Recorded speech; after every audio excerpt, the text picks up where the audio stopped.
Great. So before I start, I just want to say a massive thanks to conference organisers, Daniel as well, and the other speakers, just for such a great conference, and also to all you attendees as well for just making this such an interesting and awesome event. Today I'm going to talk a bit about Apple's DeviceCheck framework, specifically anonymous authentication with Attest. So just very quickly, can I get a show of hands of how many of you have heard of Attest before? Okay, a few. And how many of you have used it? Okay, less. Brilliant. So, great. So, as Danny mentioned, I'm Oliver. I'm a tech lead at Deloitte Digital. And here's a few of the things that I've worked on previously. And from these projects, you can probably get a bit of an understanding of why I'm kind of passionate about security. So today I want to talk about authentication. Now, for most of my life, authentication on the internet has looked somewhat like this. Where we've had username and password. More recently, we've added multi-factor authentication as another step to make things a little bit more secure. And even more recently than that, we've added passkeys, and the industry has been increasingly shifting towards passkeys.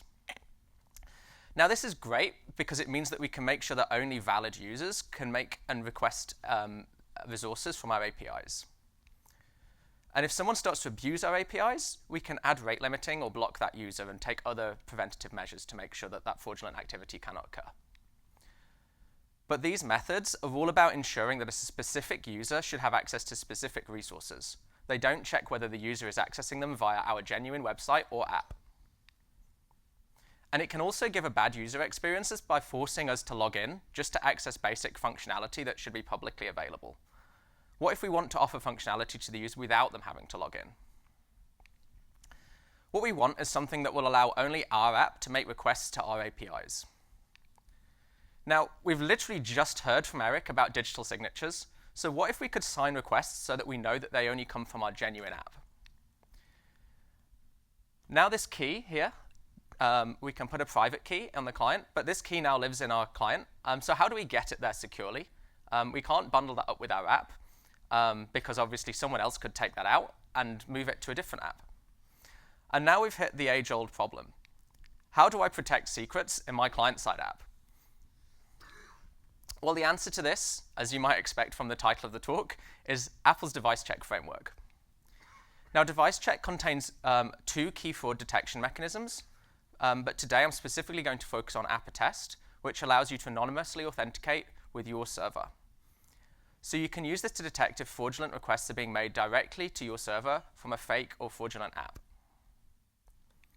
So how does this work? Our server first issues a challenge to our app to prove that it is genuine. And the app hashes this challenge and calls Attest. Now, Attest returns an attestation object signed with a hardware-bound key stored in the secure enclave. And we can send this to our server where it's validated. We can then optionally call Apple to find more information about the device, including how many attestation keys have been generated, and a large number here could be an indicator of more fraudulent activity occurring. So I'll cover all of this in a little bit of detail with iOS and some ServerSide.swift with Vapor. So to start off with, we can check that Attest is supported on this device, and if so, generate a key. This key is stored in the secure enclave, means it cannot be removed from the device. And then the backend can issue a challenge, and CryptoKit has our back here. Finally, we hash the challenge, and we can request an attestation object from DeviceCheck. Now we can send this object to the backend to attest to its validity. So what is the attestation object? It looks a little bit like this, and since we've got this nice big screen, I assume you can all kind of read and understand what's going on here. Some of you may actually weirdly see this as a little bit familiar. It's concise binary object representation, or CBOR. And as developers, you're probably more familiar with something like JSON, but CBOR is a better way, or a different way of encoding data, which increases processing and transfer speeds. Now, luckily, someone from the Swift community has created an open source package for us that implements codable for CBOR. So this is actually quite easy to decode with the same codable methods that we use for JSON. And if we decode the object, we get something that looks a little bit like this. It has a certificate chain and some data that we can analyze to check for its validity. If we read through the documentation for DeviceCheck, we can see that the Attest service actually implements the web authentication specification. Now, the web authentication mechanism specification is actually the same standards that passkeys is built on. So if that looked familiar before, potentially, it's possibly because you've been working on passkeys. So for the attestation specifically, the docs create a really useful guide on how to validate the object. And there's 9 key validation steps. So we'll go through those really quickly now. I will share the code afterwards, so don't worry about following along too closely. But we'll kind of get there as we go. So first, we need to verify that the certificates in the certificate chain are actually from Apple. So we can fetch the root certificate from apple.com. And we can match that against the object that we get. In steps 2 to 4, we check that the object hasn't been modified in any way before it arrives at our server. And since the certificate is valid and signed, and we know all about that now from Eric, we know that this hasn't been tampered with. So if the hash matches the certificate hash, we can be sure that neither of those have been modified either. And we can be sure that this is a new attestation object since it matches our one-time use challenge. If you're using the attestation object validation guide on apple.com, watch out because the sample challenge here is actually incorrect for this step. I've submitted a feedback request, so if anyone from Apple wants to fix it, that would be great. In steps 5 to 9, the expected public key, we check that the expected public key was used to sign the attestation. Did try and take those animations out so it could go quicker, but it didn't work. So step 6, we verify the attestation object is from our app rather than one sent from a different app. Cool, like that. And then in step 7, we check that the key hasn't been used to sign any previous attestations. This, if we see kind of reuse of attestation objects across multiple sessions or reuse of keys, it could be an indicator of fraudulent activity occurring across multiple users on a device. And finally, we check that the attestation environment is set to production. Since Apple provided a development environment here as well, we obviously want to make sure that we're using the right environment for our production applications.